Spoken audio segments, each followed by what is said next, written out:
When in Rome is a romantic comedy from 2010 starring Josh Duhamel and the radiant, irreplaceable Kristen Bell. If I'm not mistaken, that was the first time I ever saw her in a movie. Hang on, wait, I'm getting something. The ladybug who lives in my ear, who tells me when I'm wrong, tells me that she was also in Pootie Tang back in 2001. And she was also a voice in the Astro Boy computer animated movie they made in 2009. I bet you forgot about that. And if you forgot about that, then you're ahead of the game. When in Rome did not do very well critically, though I actually liked it quite a bit. Its contemporary from a couple months before, Leap Year, starring Amy Adams and Matthew Good, did slightly better critically, but I didn't like that one at all. And so now the question is, why did I like When in Rome if I didn't like Leap Year? Is it because I love Kristen Bell?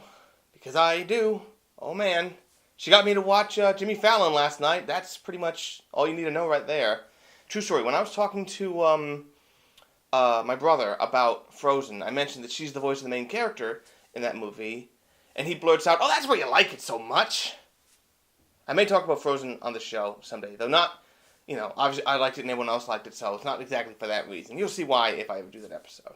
It's not that I just love everything that she ever does, because the same year she came out with You Again, which also stars Kristen Bell, and is horrible. Like, if it wasn't for her elevating the material like a life preserver, I think it might have been the worst movie I saw in 2010. I also didn't like Movie 43, although she is in the best segment in Movie 43. I may talk about Movie 43 in this show someday. So in When in Rome, Kristen Bell plays Beth, and she goes to her sister's wedding in Italy, and when she's on a bit of a drunken tear, she hops into this fountain and starts pulling out coins, and the men who threw the coins into the fountain all begin to fall immediately in love with her without even knowing her. And I suppose it's convenient that they all live in New York, or at least close enough. And they're all men. I guess it was way too much to hope for... Never mind. So these men become infatuated with her, and they start pursuing her, and they stalk her. Yes, stalking is a real problem, and it's not at all funny, and it should not be trivialized. And this somehow makes it more problematic than Leap Year's plot, which is about Amy Adams wanting her boyfriend to propose, but he's too distracted. But then she finds out that on February 29th, on Leap Day, there's an Irish tradition where a woman may propose to a man. Aww. And the man cannot say no. Screw that. What is this, conscription? The crucial difference between these two movies is that Leap Year at least seems to think it's taking place in the real world, and When in Rome definitely does not. At least I hope not. And let's be clear, an unrealistic movie about stalking that thought it was realistic would be way more problematic than a movie that thought that stalking was hilarious. So, I mean, yes, these guys sort of pursue her, and they're trying to, get her attention, these things, and the only definition needed for stalking is basically unwelcome attention.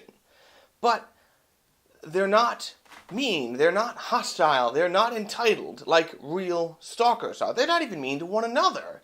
They're filled with magical love. This is not a realistic movie. For Pete's sake, the artist character starts drawing pictures of Beth before he even knows her. And the magician does tons of crap that makes no sense. Normally that'll bug me in a movie when magicians do things that are actually impossible. But this time I was sort of okay with it. We'll probably talk about some movie at some point where people do that. There's like 600 of them that piss me off. The movie it sort of reminds me most of is The Terminal, which I liked back in the day. I'm not certain if I feel the same way about it. I may do an episode about it, but I gotta really watch it first. Where, it's so optimistic, might make some people just puke, but nevertheless, it is still light, it's breezy, and it's a lot of fun. So, in When in Rome, the four schmoes who are under the spell start to do these big grand gestures to try to impress her and get her attention. Which, I'll point out, is usually the thing that the guy does in the third act, after the obligatory second act separation. In order to get the girl back, he calls all cars and does some big thing in order to try to impress her. And in this movie, they make that look like the stupid, desperate nonsense that it is. You guys know what I'm talking about, right? You see, we have spent most of the movie fighting, and yes, I have been so in love with you, and to prove it, I have made this giant statue of liberty made out of macaroni. You see how much I love you? Yes, I remember. He stuck a feather in his cap. And called it macaroni. Word!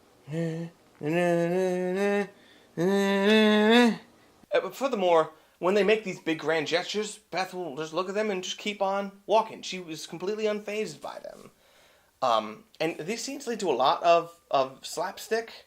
And the slapstick itself is not really all that funny. People drop things. She can't break a vase. All these things. They're not super funny in themselves. But what I think is funny about them is that she refuses to be perturbed by these incidents. She's determined to I'm still going to have my life and move on. Choo-choo-choo. That's what I like, is that her horrified yet undaunted reaction to all this folderol and mania that surrounds her. It just makes me smile. I don't know why. Did you guys see Friends with Benefits? That was a movie that was totally, constantly, almost pathologically unbelievable in all the silly guff it tried to get away with. And yet it still worked for the first hour because of its untraditional way of looking at romantic comedies. Until the end of the second act, when they have to get into a big misunderstanding and argument, and they separate for a little while, and then what's-his-name has to do this giant gesture to get her back. And it's like, you guys were so close to avoiding this. Why would you do this? This is sabotage. To be fair, Leap Year actually does avoid the second act separation thing, but that's because they separate like 50 minutes from the end, and it's not an argument that separates them. But that's because that they spend almost the rest of the movie arguing. Like, I swear, half an hour into this movie, they're driving, and he's like, "Oh, Leap Year, that's the stupidest thing I ever heard," and he's eating a sandwich while driving. And she grabs the sandwich and throws it out the window. And then cows appear out of nowhere on the road, and they have to stop, and she starts trying to convince the cows with the power of her high heels, like, please go out of here. The cows do eventually move, and then she accidentally steps in cow poop, and so she leans against the car to try to get it off. She accidentally disengages the emergency brake, the car goes down the hill, and they start chasing it, and she yells after, when she's chasing it, "My purse is in there!" Honey, unless your purse has a heartbeat and a name, I think you're gonna be okay. The car finally comes to rest in this very shallow lake. And Matthew Good's like, "Look what you've done!" "What I've done?"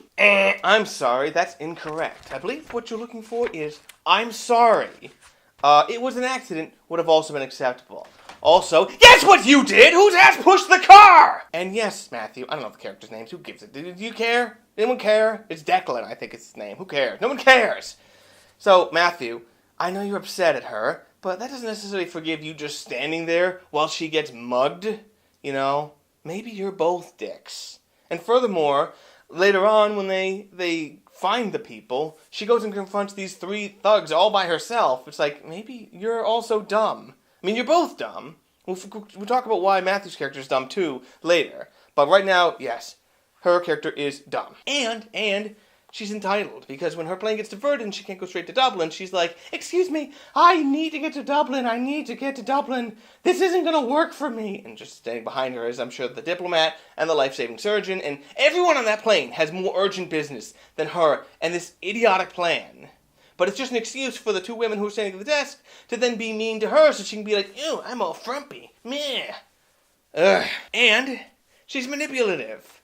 Because before that, she hears from a friend that she thinks her boyfriend's going to propose, which we know since the movie exists that he's not going to, because it's not going to be a romantic comedy about people who are engaged. What the hell sense would that make? But then she's like, oh, let me work on my surprise face. To be fair, this is like the only time this movie does that, but there's so many romantic comedies that have moments like that. There's a couple that are just built out of moments like that, just in their entirety. Maybe I talked about it once on Toast Reviews, you know. Maybe. When in Rome does do the second act breakup thing, but there's an interesting wrinkle. Okay, so she starts dating Nick, the man that she met at the wedding, and who she hit it off with, and then she's now become courting. And then they go over to his place finally, and then she finds out that he has poker chips that look just like a poker chip that she pulled out of the fountain in Italy. And she realized, oh no, he's the fifth guy. He's under the same spell as the other four dinguses. And she realized, he's not in love with me. So she breaks it off immediately. It's like, I know you won't understand, but you don't love me. It's just whatever. I don't even know how she explains it. She doesn't say, oh, it's because of magic, because, yeah, that wouldn't... If you were dating Kristen Bell, and all of a sudden, you don't love me, it's because of magic, it's like, yeah, I don't believe you. But nevertheless, she terminates the relationship right there and is refusing to string him on. It's an act of great mercy and self-sacrifice. And this is because she's a nice character.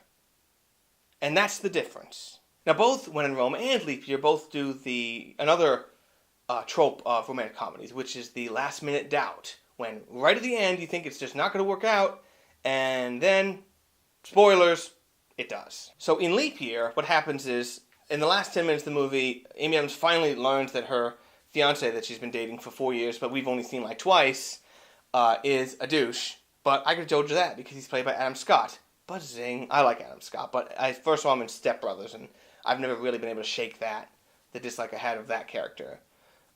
Anyway, so she flies out to Ireland to go talk to Matthew Good, and she basically throws himself at him. She's like, I love you, marry me, etc. And then, in front of a bunch of people, and then he just walks away. And she's like, she just sort of wanders out, and then eventually he catches up, like, hey, where'd you go? I didn't say no. I didn't say anything. I was getting this. And he pulls out a ring, and he proposes, having finally learned the true meaning of Leap Year.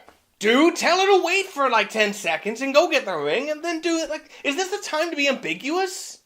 You're both so dumb. Go have fun. Have some very dumb children with ambiguous accents. It's just like the end of Bridget Jones' Diary, where, who freaking cares? It's the same thing, basically. How does When in Rome end? Well, she finally breaks the spell on Nick, and he still loves her.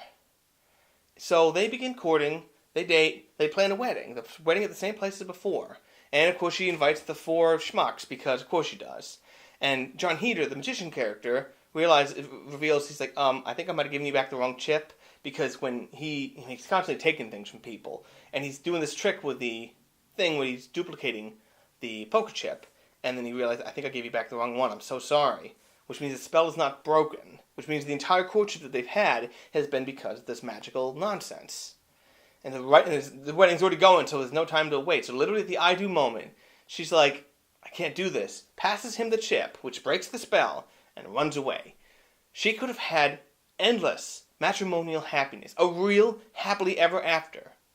And she gave it up. She frees him because it would have been wrong, and because she loves him. When in Rome is basically a very silly little confection of a movie. It's not deep, it's not complex, it's not even very funny, but it's also not cynical. In When in Rome, 2 people who really like one another and spend the first 20 minutes of this movie with no magical separation or any of that nonsense, really hitting it off. And then when that whole thing happens, they have to fight against the tide and eventually converge together.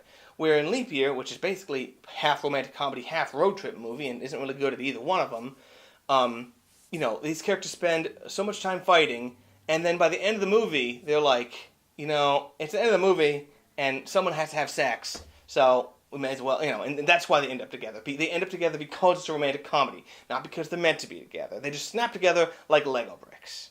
And yet, while I stand here trying to defend When in Rome, I know that I just saw a movie where, it's a strange situation that a basically decent character gets dropped into, not magical, but, an unusual situation where he has to go and try to do good, and yet the movie is almost criminally unbelievable, where they have lines like, I love you like a son. I am your son. No one has ever said that, ever. So now the question is, why did I like When in Rome when I hated Delivery Man? No, I didn't rewatch Delivery Man for this. I already watched Leap Year. That was enough. It's not even out on DVD yet. I saw a comment on IMDb that someone said, When in Rome is worse than The Bounty Hunter. First off, no it isn't. And second, I'm not rewatching every stupid romantic comedy I saw in 2010 just for this. Provisionally, When in Rome is better than Bounty Hunter, Killers, The Switch, She's Out of My League, You Again, probably also Date Night, let's throw that in there too, and Night and Day. And yes, it's better than Leap Year. When in Rome is a warm, if totally insubstantial trifle. And maybe Kristen Bell is the reason I like this movie. And maybe she has one of them magic coins for me. In which case, Mrs. Bell, if you are watching, keep it. Loving Kristen Bell may be inconvenient, but not loving her would be unthinkable. Thank you all for watching. Oh, wait, Kate McCucci's in this movie, too. It didn't fit into anything I was going to say before, but she's great, and she's cute, and she's funny, you know, and she's one half of Garfunkel and Oates, too, and they're really funny, too, so I felt like I should bring it up. Also, I now feel kind of bad for not giving Josh Duhamel an adjective at the beginning of, I said use radiant. I don't know, the stalwart, Josh Duhamel.